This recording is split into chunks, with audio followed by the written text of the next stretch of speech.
ସାଙ୍ଗମାନେ ଦେଖନ୍ତୁ କାଳବୈଶାଖୀ ପ୍ରଭାବରେ କେନ୍ଦ୍ରାପଡ଼ା ଜିଲ୍ଲା ନହଙ୍ଗ ପଞ୍ଚାୟତ ଅନ୍ତର୍ଗତ ଜଗନ୍ନାଥପୁର ଗ୍ରାମରେ ପ୍ରବଳ ବର୍ଷା ଆରମ୍ଭ ହୋଇଯାଇଛି। ଦେଖନ୍ତୁ ସେପଟେ ଆମର ପିତାମାସର କିଛି ଦେଖାଯାଉନାହିଁ, ଏପଟେ ବି ଦେଖନ୍ତୁ ପୁରା ସାଂଘାତିକ ବର୍ଷା ହେଇଛି।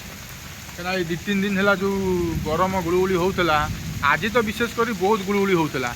ମାନେ ଏମିତି ଠିଆ ହେଇଛୁ ପୁରା ଝାଳ ଗମ ଗମ ବହୁଥିଲା।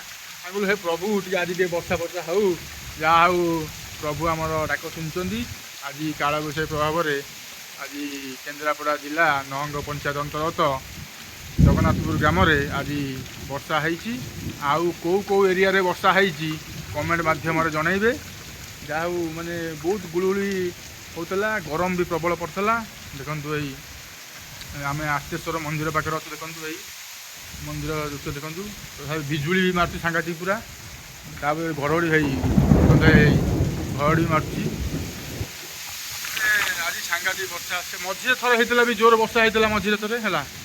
ଆଉ ଆଜି ବି ସାଂଘାତିକ ବର୍ଷା, ସେଦିନ ଭଳିଆ ଆଜି ବି ବର୍ଷା ହେଇଛି ପୁରା ଜୋର। କ'ଣଟା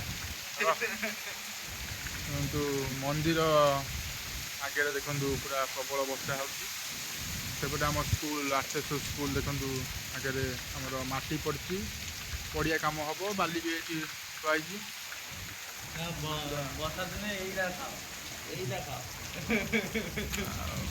ବର୍ତ୍ତମାନ ପବନ ଟିକେ କମିଯାଇଛି କିନ୍ତୁ ବର୍ଷା ଜୋର